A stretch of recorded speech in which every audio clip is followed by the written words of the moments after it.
Hello student, कैसे हो बेटा? कैसी है आपकी स्टडी? तो बेटा देखिए, मैंने इससे लास्ट वीडियो में आपको यूज ऑफ सॉल्ट्स में सोडियम कार्बोनेट और सोडियम क्लोराइड के बारे में डिस्कस किया था, जिसके अंदर उनका प्रिपरेशन, उनकी प्रॉपर्टीज़ और उनके यूजेज के बारे में डिस्कस किया। आज के इस वीडियो लेक्चर में हम नेक्स्ट सॉल्ट नंबर सी अर्थात सोडियम हाइड्रोजन कार्बोनेट अर्थात सोडियम बाइकार्बोनेट के बारे में डिस्कस करने वाले हैं। तो आज के इस वीडियो लेक्चर में हम डिस्कस करेंगे बेटा नेक्स्ट सी हो गया आपका सोडियम बाइकार्बोनेट। क्या बोलते हैं बेटा इसको? तो इसका नाम हो जाएगा सोडियम बाइकार्बोनेट अर्थात इसको हम सोडियम बाइकार्बोनेट अर्थात सोडियम बाइकार्बोनेट के अलावा इसको हम बेटा सोडियम हाइड्रोजन कार्बोनेट भी बोलते हैं। तो ध्यान दे, आपका जो NaHCO3 है इसको सोडियम बाइकार्बोनेट भी बोलेंगे, इसके अलावा इसको हम सोडियम हाइड्रोजन कार्बोनेट भी बोलते हैं। अगर बात करें इसके कॉमन नेम की, तो बेटा इसका कॉमन नेम होता है बेकिंग सोडा। क्या बोलते हैं बेटा इसको? हम बेकिंग सोडा बोलते हैं, क्योंकि बेकिंग सोडा के प्रिपरेशन में यूज होता है, इसलिए सोडियम बाइकार्बोनेट को हम बेकिंग सोडा बोलते हैं। अब बात आती है इसका प्रिपरेशन। तो ध्यान दे बेटा, इसका प्रिपरेशन और सोडियम बाइकार्बोनेट का प्रिपरेशन सेम है। ऐसा क्यों? क्योंकि जब हमने इससे लास्ट वीडियो में सोडियम कार्बोनेट का प्रिपरेशन के बारे में डिस्कस किया था, तो उसके अंदर जो आपका इंटरमीडिएट था, वो इंटरमीडिएट क्या था बेटा? सोडियम बाइकार्बोनेट ही था, अर्थात इसको हम सोलवे प्रोसेस से बना सकते हैं। तो प्रिपेयर्ड बाय सोलवे प्रोसेस अर्थात बताओ इसको कौन से प्रोसेस से बनाया जाता है बेटा? सोलवे प्रोसेस से बनाया जाता है। अब हमें पता है कि सोलवे प्रोसेस के अंदर हम जो रॉ मटेरियल्स यूज करते हैं, वो रॉ मटेरियल्स क्या होता है बेटा? CO2 गैस एंड अमोनिया, अर्थात अमोनिया और CO2 गैस को हम रॉ मटेरियल के रूप में यूज करते हैं। अब कैसे होगा रिएक्शन वो देखिएगा, कैसे होगा रिएक्शन वो देखिएगा। सबसे फर्स्ट हम अमोनिया, CO2 और वाटर का कॉम्बिनेशन लेंगे। बताओ इनसे किसका फॉर्मेशन होगा? तो इनसे अमोनियम कार्बोनेट का फॉर्मेशन हो जाएगा बेटा। क्या बनेगा बेटा? सबसे फर्स्ट अमोनियम कार्बोनेट का फॉर्मेशन हो जाएगा। किसका फॉर्मेशन हो जाएगा बेटा? अमोनियम कार्बोनेट का। ये किसका फॉर्मेशन हो गया? अमोनियम कार्बोनेट का। अब अमोनियम जो कार्बोनेट बना है उसमें CO2 प्लस H2O, CO2 और इसमें हम वाटर फिर पास करेंगे, तो जो आपका अमोनियम कार्बोनेट है वो बेटा आपका अमोनियम बाइकार्बोनेट में कन्वर्ट हो जाता है। तो अमोनियम कार्बोनेट आपका यहाँ से अमोनियम बाइकार्बोनेट में कन्वर्ट हो गया। अब आपका ये जो अमोनियम बाइकार्बोनेट बना है बेटा, इसमें हम वापस 2 mole of NaCl sodium chloride mix करेंगे, तो हमारे पास यहाँ से NaHCO3 सोडियम बाइकार्बोनेट और अमोनियम क्लोराइड ऑब्टेन हो जाएगा। क्या ऑब्टेन हो जाएगा बेटा? सोडियम बाइकार्बोनेट और अमोनियम क्लोराइड। अब ध्यान दे बेटा, सोडियम बाइकार्बोनेट होता है due to low solubility easily separated. इसको हम ईजिली क्या कर देते हैं बेटा? सेपरेटेड कर देते हैं, अर्थात इसकी सोलेबिलिटी लो होती है और लो सोलेबिलिटी होने की वजह से इसको हम क्या करते हैं बेटा? ईजिली सेपरेट कर लेते हैं। तो देखो, अब इसका हम यहाँ से, ये तो इसका फर्स्ट सोलवे प्रोसेस हुआ। अब हम इसका सेकंड प्रोसेस ये है कि जो हमारे पास सोडियम कार्बोनेट है, इस सोडियम कार्बोनेट में भी हम CO2 प्लस वाटर को मिक्स करके भी सोडियम बाइकार्बोनेट का फॉर्मेशन कर सकते हैं। तो ध्यान दे बेटा, हम सोडियम बाइकार्बोनेट को 2 डिफरेंट मेथड से प्रिपेयर करते हैं, एक तो सोलवे प्रोसेस से और दूसरा आपका आता है सोडियम कार्बोनेट में CO2 और वाटर गैस को मिक्स करके भी। अब आप चाहो तो यहाँ से इसका स्क्रीनशॉट ले लीजिएगा। अब हम यहाँ से इसकी प्रॉपर्टीज के बारे में डिस्कस करेंगे।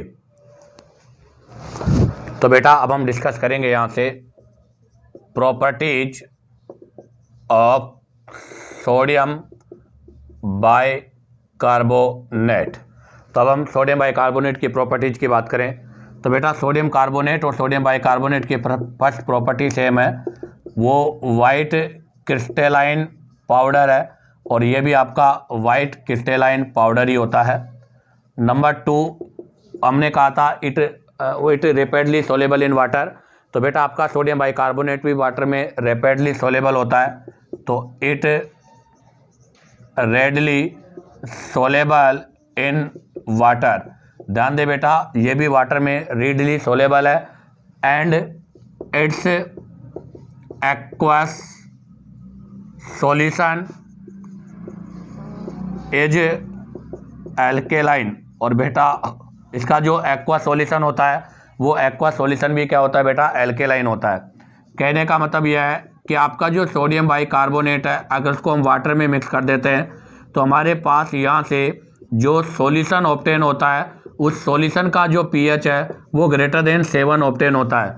इससे ये सेंस है कि इस सॉल्यूशन की जो नेचर है, बताओ वो नेचर कौन सी होती है, एल्केलाइन नेचर होती है। नंबर 3 में अगर बात करें यहाँ से तो हीटिंग इफेक्ट। कौन सा इफेक्ट बेटा, हीटिंग इफेक्ट, अर्थात इसको हीट करने पर क्या होगा। तो हमें पता है कि सोडियम बाइकार्बोनेट जो है इसको बेकिंग सोडा बोलते हैं, और जब इसको हम यहाँ से हीट करते हैं बेटा तो इसके हीट करने से sodium carbonate CO2 plus H2O का फॉर्मेशन होता है, और आपके पास यहाँ पर जो CO2 गैस है वो बबल्स के रूप में ऑब्टेन होती है, बबल्स ऑफ CO2 गैस। तो बेटा यहाँ से आपके पास CO2 गैस बबल्स के रूप में आती है, और ये जो CO2 गैस बबल्स के रूप में और इसका यूज क्या है तो वो सुनो। तो आपने देखा होगा केक, ब्रेड, पेस्ट्री, तो ये जो जैसे मान लीजिएगा केक है तो हमें पता है कि केक की जो सरफेस होती है उस पर इस प्रकार के पोर्स होते हैं, हल्के हल्के छिद्र होते हैं। बताओ इनके छिद्र होने का रीज़न क्या है। तो इनके छिद्र होने का रीज़न ये है, ये लाइट इन वेट होते हैं और पप्पी अर्थात सॉफ्ट इन नेचर होते हैं। तो इसमें सॉफ्ट नेचर होने का रीज़न क्या है बेटा, क्योंकि इनकी सरफेस से कौन सी गैस रिमूव होती है, CO2 गैस रिमूव होती है। तो इनकी सरफेस से CO2 गैस रिमूव होने की वजह से ये लाइट इन वेट होते हैं और पप्पी अर्थात स्पंजी टाइप के होते हैं जो कि बहुत सॉफ्ट होते हैं। तो अब इसके लिए हम यहाँ से एक पॉइंट लिखेंगे, क्या, bubbles of CO2 gas release हो रही है, और बबल्स ऑफ CO2 गैस के रिलीज होने से क्या होगा। तो देखो, लिविंग होल्स इन केक्स और पेस्टीज, लिविंग होल इन केक और पेस्टीज, इसकी वजह से क्या होता है, आपकी जो केक और पेस्टीज होती है उसकी सरफेस पे होल हो जाते हैं and making them lights and puffy, अर्थात उनको स्पंजी और लाइट बनाने का काम भी ये करता है। इसलिए आपके जितने भी फूड मटेरियल है जिनको हमें सॉफ्ट बनाना हो, जिनको लाइट इन वेट बनाना हो, या जिनको स्पंजी टाइप का, स्पोर टाइप का बनाना हो, तो उनके अंदर हम क्या मिलाते हैं बेटा, सोडियम बाइकार्बोनेट, क्योंकि सोडियम बाइकार्बोनेट को हीट करने से CO2 रिलीज हो जाएगी, और CO2 के रिलीज होने से वो आपके पास लाइट इन वेट और स्पोर्ट्स वाले हो जाते हैं। इसी के साथ इसकी प्रॉपर्टीज कंप्लीट होती है। अब आप चाहो तो इसका स्क्रीनशॉट ले लीजिएगा। अब हम यहाँ से इसके यूज के बारे में डिस्कस करेंगे। तो देखिएगा बेटा, अब हम डिस्कस करेंगे यूज ऑफ सोडियम बाइकार्बोनेट, अर्थात अब हम यहाँ से सोडियम बाइकार्बोनेट के यूज के बारे में डिस्कस कर रहे हैं। इसका जो सबसे फर्स्ट और इम्पोर्टेंट यूज है, फायर एग्जिस्टर्स में इसको यूज करते हैं हम। आपके जो अग्निशामक यंत्र है, अर्थात आग को बुझाने के लिए जिस एपरेटस को हम यूज करते हैं उसके अंदर इसको यूज किया जाता है। अब ये क्या होता है इसके बारे में मैं आपको एक्सप्लेन कर दूं। इसके अंदर इस प्रकार का एक आयरन का पैकेट है, ये आयरन का। इसके अंदर यहाँ पर एक ये ग्लास की ट्यूब होती है, ये होती है ग्लास ट्यूब। क्या होती है बेटा, ये ग्लास ट्यूब होती है, और इस ग्लास ट्यूब के अंदर यहाँ पर क्या होता है, आपके इसके अंदर सल्फ्यूरिक एसिड भरा होता है। कौन सा एसिड होता है बेटा, इसके अंदर H2SO4 सल्फ्यूरिक एसिड। और आपका जो ये आयरन है, आयरन का जो एपरेटस है, इसके अंदर यहाँ पर आपका सोडियम बाइकार्बोनेट भरा होता है, और इसके अंदर एक ये रोड होती है। क्या होती है बेटा, ये रोड होती है, और इस रोड का जो बाहरी पार्ट है वो ऐसे लगा होता है। जब भी हम इसको यूज करते हैं तो इसको बेटा यहाँ से क्या किया जाता है, आपके इसको जोर से हथौड़ी से मारा जाएगा ऐसे, तो ये रोड यहाँ से क्या हो जाएगी, इस गिलास ट्यूब को तोड़ देगी, और जैसे गिलास ट्यूब आपका टूटेगा, H2SO4 और सोडियम बाइकार्बोनेट कंबाइंड होकर कौन सी गैस रिलीज करते हैं, CO2 गैस रिलीज करते हैं। और ये जो CO2 गैस है वो हमारे जो फायर है उसको रोकने का काम करती है। अब आता है इसका सेकंड एप्लीकेशन। इसका जो सेकंड एप्लीकेशन है वो भी बहुत इंपॉर्टेंट है बेटा, मैन्युफैक्चर ऑफ सोडा वाटर, अर्थात सोडा वाटर बनाने इसको अब यूज करते हैं। अर्थात आपकी जितनी भी कोल्ड ड्रिंक्स होती है, अर्थात आपके जितने भी कोल्ड मटेरियल्स हैं उनके अंदर भी हम इसको यूज करते हैं। ऐसा क्यों? क्योंकि जब सोडियम कार्बोनेट को हम वाटर में मिक्स करते हैं तो ये यहाँ से बाइकार्बोनिक एसिड का फॉर्मेशन करता है। अब आता है इसका थर्ड एप्लीकेशन। थर्ड एप्लीकेशन इसको हम बेकिंग सोडा बोलते हैं, तो इसका मतलब ये बेकिंग पाउडर के फॉर्मेशन में भी यूज होता है। तो use in manufacture of baking soda. तो बेटा इसको हम बेकिंग पाउडर के फॉर्मेशन में भी इसको यूज करते हैं। हाँ, आगे बात करें इसका फोर्थ इंपॉर्टेंट पॉइंट है बेटा, फोर्थ और सबसे ज़्यादा यूज भी यही है, यूज इन मेडिसिन पर्पज। हम सोडियम बाइकार्बोनेट को मेडिसिन पर्पज के अंदर भी यूज करते हैं, जो कि माइल्ड एंटीसेप्टिक होता है स्किन पर। इसके अलावा इसको हम एंटासिड्स के रूप में भी यूज करते हैं, जो हमारे स्टोमक में एसिडिटी होती है उसको रिमूव करने का काम करता है। तो इसका जो मेन इंपॉर्टेंट यूज है वो है कि बेकिंग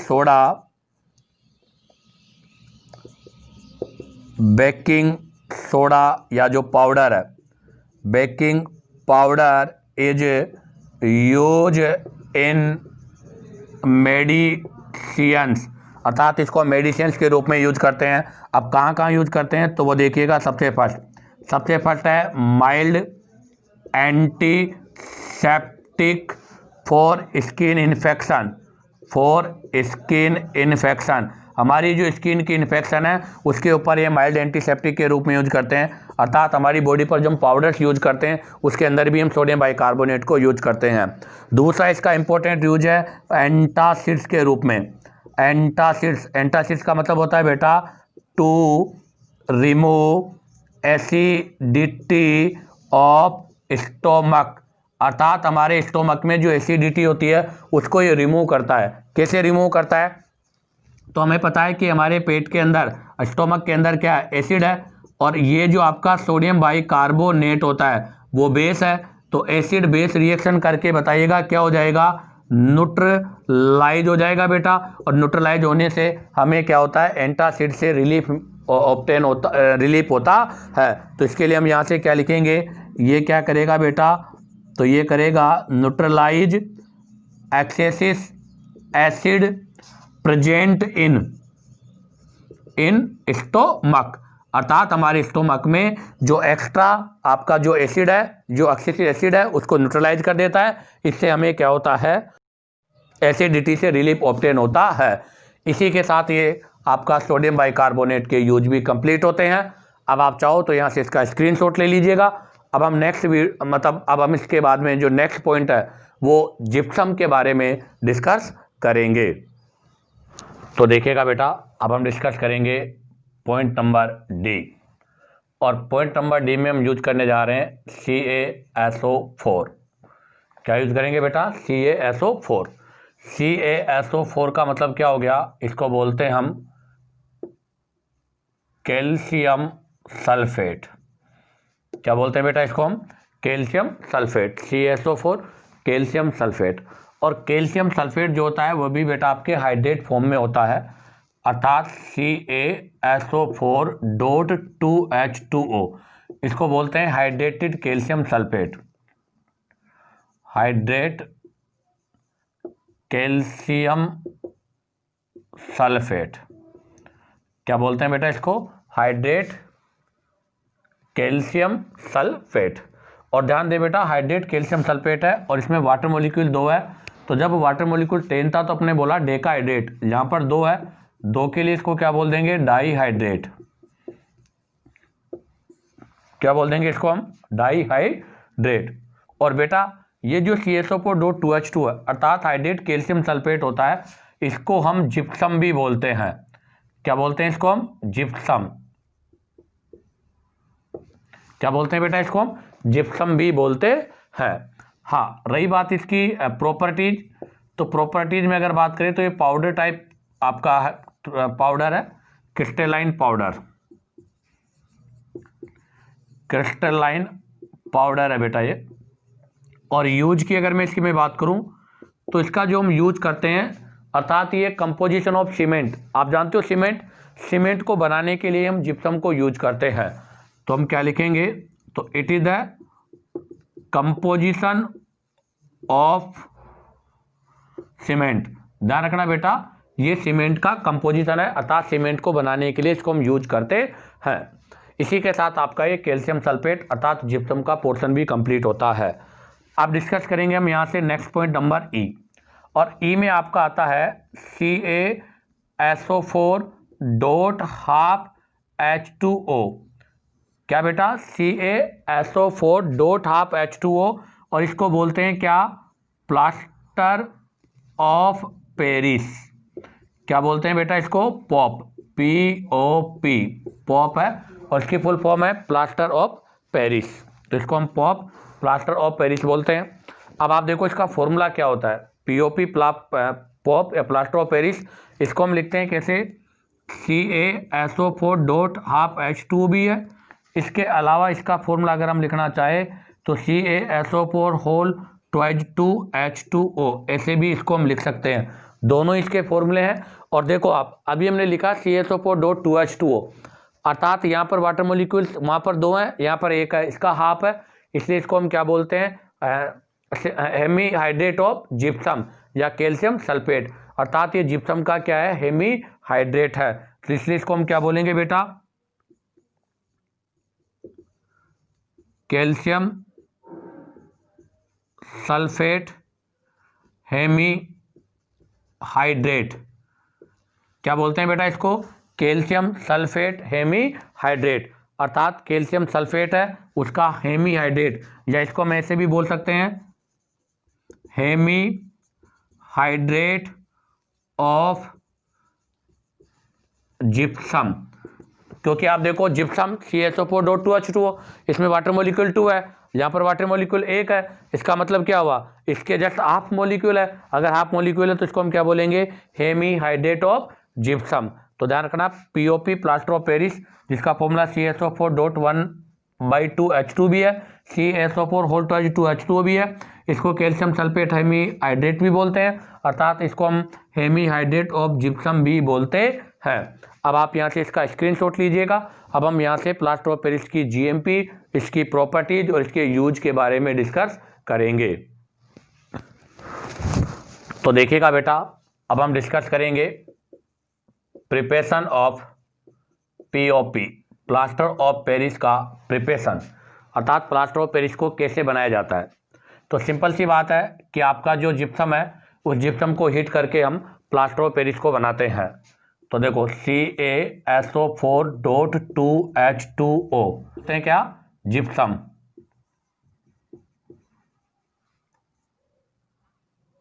तो इसको हम जिप्सम बोलते हैं, और इसको हीट करेंगे 393 केल्विन पर। तो जैसे इसको हीट करेंगे, यहाँ से 2 है, यहाँ से आपके पास ये बन जाएगा CaSO4 dot half H2O plus 1 से 1/2H2O, ये बन जाएगा। और इसी को क्या बोलते हैं बेटा, POP। या इसको हम ऐसे भी यूज कर सकते हैं कि 2CaSO4 डॉट 2H2O, अर्थात आपके कैल्शियम, मतलब ये जो जिप्सम है इसके 2 मोल यूज कीजिएगा। इसको हीट करोगे 393 पर, बताओ क्या बन जाएगा यहाँ से, CaSO4 होल ट्वाइज 2H2O। तो ध्यान दो, यहाँ पर CaSO4 का 1 मोल है, इसलिए हाफ वाटर लिखा है, यहाँ इसके 2 मोल है, तो यहाँ पर हाफ प्लस हाफ कितना हो गया, 1, या इसलिए मैंने 1 मोल लिख दिया। और यहाँ पर कितने वाटर लिख दूंगा, 3 वाटर मोलिक्यूल लिख दूंगा। तो ये POP का GMP है। सिंपल सी बात है, अगर हम जिप्सम को हीट करेंगे तो वहाँ से वाटर मोलिक्यूल्स रिमूव हो जाएगा, और रिमूव होने के बाद जो बनेगा उसी को हम प्लास्टर ऑफ पेरिस बोलते हैं। इसमें वाटर का हाफ मोल है, इसलिए इसको हम क्या बोलते हैं, हेमीहाइड्रेट भी बोलते हैं। अब आती है properties of POP, plaster of Paris की क्या क्या प्रॉपर्टीज है। तो सबसे फर्स्ट प्रॉपर्टी तो सभी में कॉमन होगी, ये भी आपका क्या है, वाइट क्रिस्टलाइन पाउडर है, वाइट क्रिस्टलाइन पाउडर है बेटा। सेकेंड प्रॉपर्टी की अगर मैं बात करूँ तो हीटिंग इफेक्ट। कौन सा इफेक्ट बेटा? हीटिंग इफेक्ट, अर्थात इसको हीट करने पर क्या होगा। तो देखिएगा आपके पास है प्लास्टर ऑफ पेरिस CaSO4.12H2O। अगर इसको हीट करेंगे 393 केल्विन से मोर पर, अर्थात 393 केल्विन से अगर इसको हाई टेम्परेचर पर हीट करेंगे तो यहाँ से ये जो वाटर मॉलिक्यूल्स है वो रिमूव हो जाता है और हमारे पास यहाँ से CaSO4 ऑब्टेन होता है। अब ध्यान दो, ये जो CaSO4 ऑब्टेन होता है इसको क्या बोलेंगे? तो ये होता है आपके पास कैल्शियम सल्फेट, और कोई वाटर मॉलिक्यूल्स नहीं है इसलिए इसको अपन क्या बोलते हैं? एनहाइड्रस। क्या फॉर्म बोलते हैं बेटा इसको? एनहाइड्रस। तो हमें जब इसको 393 केल्विन से टेम्परेचर पर हीट करेंगे तो ये वाटर मॉलिक्यूल्स रिमूव हो जाएगा और यहाँ पर CaSO4 बनेगा और CaSO4 को हम क्या बोलेंगे? Anhydrous calcium sulphate. और ये जो एनहाइड्रस कैल्शियम सल्फेट बना है इसी को हम डेड बर्न प्लास्टर भी बोलते हैं। डेड बर्न प्लास्टर, ध्यान दे बेटा, इसको हम डेड बर्न प्लास्टर के नाम से भी जानते हैं। ऐसा क्यों? क्योंकि इसमें कोई वाटर मॉलिक्यूल्स नहीं होता इसलिए इसको हम डेड बर्न प्लास्टर भी बोलते हैं। अब आप चाहो तो यहाँ से इसका स्क्रीनशॉट ले लीजिएगा। अब हम इसकी नेक्स्ट प्रॉपर्टी नंबर 3 के बारे में और यूज के बारे में डिस्कस करेंगे। तो देखिएगा इसकी जो थर्ड नंबर की प्रॉपर्टी है, थर्ड नंबर की प्रॉपर्टी का मतलब है हाइड्रेशन इफेक्ट, अर्थात वाटर मिलाने के साथ में, वाटर के साथ इसको मिक्स करने पर क्या होगा। तो थर्ड है इसका हाइड्रेशन इफेक्ट। कौन सा इफेक्ट है बेटा? Hydration effect. अब आप ध्यान दो कि जब हम प्लास्टर ऑफ पेरिस को वाटर में मिक्स करते हैं तो बेटा एक आपके पास, मतलब हम ऐसे कह दें कि जब इसको हम वाटर के साथ मिक्स करेंगे तो एक पेस्ट बनेगा, वाइट कलर का पेस्ट बनेगा और ये पेस्ट अगर हम थोड़ी देर रख देते हैं तो हार्ड हो जाता है और हार्ड होने की वजह से इसको क्या बोलते हैं? Setting of plaster of Paris. तो क्या होगा सुनना आप। हाइड्रेशन इफेक्ट की अगर मैं बात करूं तो POP plaster of Paris is mix with water. जब हम प्लास्टर ऑफ पेरिस को वाटर के साथ मिक्स करते हैं एंड फॉर्म ए पेस्ट, तो ये क्या बनाता है? एक पेस्ट।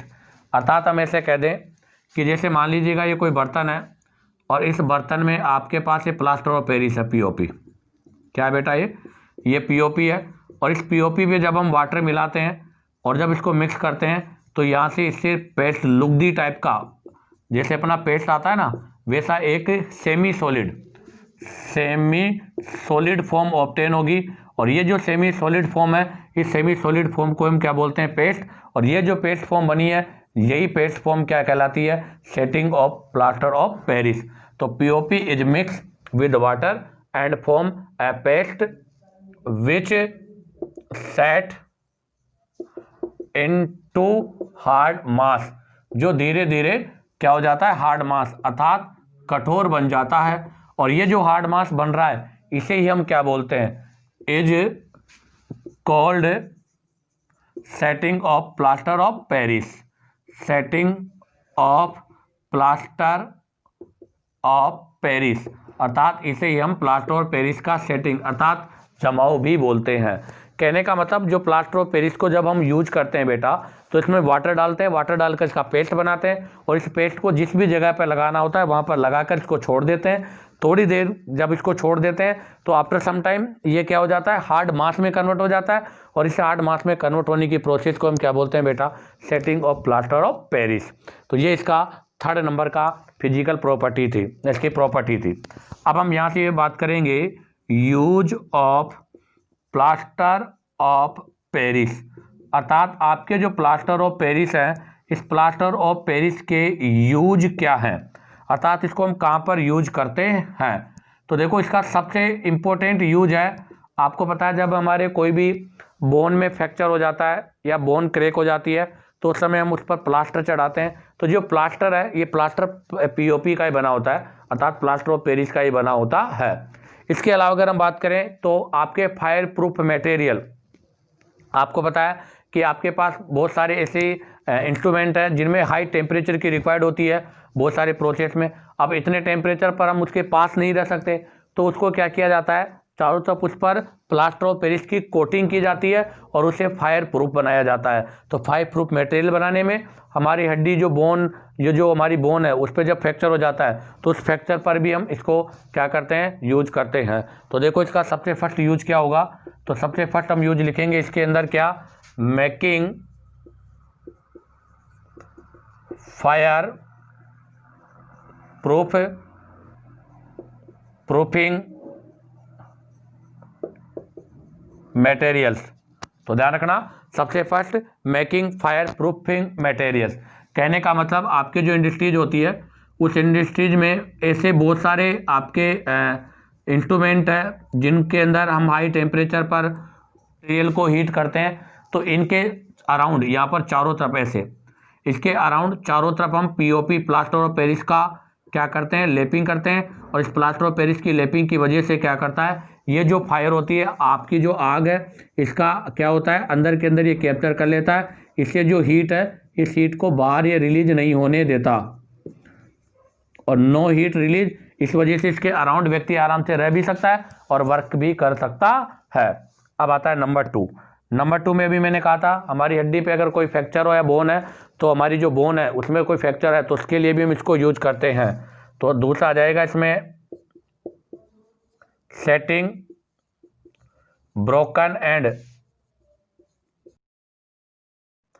Fractured bones. तो ध्यान रखना, हमारी कोई हड्डी ब्रोक हो गई या फ्रैक्चर हो गई तो उसको सेटिंग करने के लिए उस पर हम इसको यूज करते हैं। जैसे होता है कि ये हमारा, जैसे सपोजेट ये हाथ है और अगर इसकी हड्डी ब्रोक हो गई तो यहाँ पर हम क्या करते हैं, प्लास्टर ऑफ पेरिस को लेप करके और इसका क्या बना देते हैं, यहाँ से प्लास्टर बनाते हैं। और ये प्लास्टर की वजह से ये क्या करता है, इस हड्डी को सेटल कर देता है। अब आता है नंबर 3। नंबर 3 में अगर हम बात करें तो बेटा हमारे घर, हमारे जो हाउस मकान है, उन मकानों में भी हम सजावट के लिए बहुत सारी डिज़ाइनें बनाते हैं। उन डिज़ाइनों के अंदर भी हम किसको यूज करते हैं, प्लास्टर ऑफ पेरिस को। इसके अलावा आपके पोइट्री क्रीम्स, इनके अंदर भी, अर्थात चीनी के मिट्टी के जो बर्तन हैं, जो चीनी मिट्टी के बर्तन है या जो मिट्टी के बर्तन है, उनके अंदर भी बहुत सारे आपके डेकोरेटिव मटेरियल अपने घरों में, जैसे बहुत सारे बर्ड्स, एनिमल्स या बहुत सारी अलग अलग टाइप की डिजाइन वाली फ़ोटो रखते हैं। ये जो फोटो होती है, ये जो आपकी फ़ोटो है, ये भी किससे बनाई जाती है, प्लास्टर ऑफ पेरिस से। अर्थात प्लास्टर ऑफ पेरिस से इनके क्या किए जाते हैं, सांचे तैयार किए जाते हैं। तो इसके नेक्स्ट जो यूज है वो क्या, सुनना, making statue models decorative material. ध्यान रखना, मेकिंग स्टैचू मॉडल्स अर्थात किसी की स्टैचू बनाना हो, किसी की मूर्ति बनाना हो, या हमारे जो हाउस है उसको डेकोरेटिव करना है, तो उसके लिए भी हम प्लास्टर ऑफ पेरिस को यूज करते हैं। इसके अलावा इसका नेक्स्ट यूज है नंबर 4, मेकिंग मोल्ड्स। मोल्ड्स का मतलब होता है आपको, मोल्ड्स का मतलब होता है मतलब सांचे बनाने, मतलब होता है ना, कोई एक पर्टिकुलर शेप बना लिया जाता है, उस पर्टिकुलर शेप में इसको जब डाला जाता है तो वो शेप से हमें ऑब्टेन हो जाता है। जैसे मैं एक्सप्लेन के लिए करूं कि जैसे मैंने किसी भी एनिमल का कोई स्ट्रक्चर बना लिया है, अब इसके अंदर प्लास्टर ऑफ पेरिस डालेंगे, थोड़ी देर बाद सेटल हो जाएगा, इसको हटा देंगे तो प्लास्टर ऑफ पेरिस की शेप भी ऐसी की ऐसी हो जाएगी। तो मेकिंग मोल्ड्स फॉर पोइट्री और केरेमिक। तो ध्यान रखना, making moulds for poetry and आपके क्या हो जाएगा, केरेमिक। बेटा केरेमिक का मतलब क्या होता है, केरेमिक का मतलब हो गया चीनी मिट्टी, अर्थात आपकी चीनी मिट्टी के जो इंस्ट्रूमेंट है वो। और पोइट्री का मतलब क्या हो गया बेटा, मिट्टी के बर्तन। तो मिट्टी के बर्तन की बजाय प्लास्टर ऑफ पेरिस के डिजाइनिंग वाले बर्तन भी हम बना सकते हैं। और मोल्ड्स का मतलब क्या होता है, उनको ढालना, अर्थात उनको उस शेप में कन्वर्ट करना।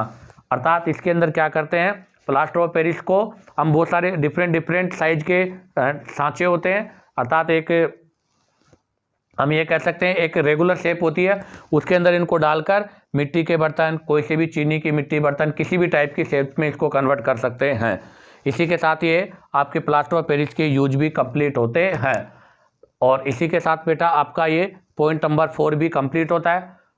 नेक्स्ट वीडियो में हम इसके नेक्स्ट एप्लीकेशन के बारे में, मतलब नेक्स्ट जो कंपाउंड है उसके बारे में डिस्कस करेंगे। उम्मीद करता हूँ आपको वीडियो पसंद आया होगा। अगर आपको बेटा वीडियो पसंद आया हो तो आप वीडियो को लाइक, सब्सक्राइब और शेयर करो ताकि आप लोगों के पास नेक्स्ट वीडियो का नोटिफिकेशन आता रहे।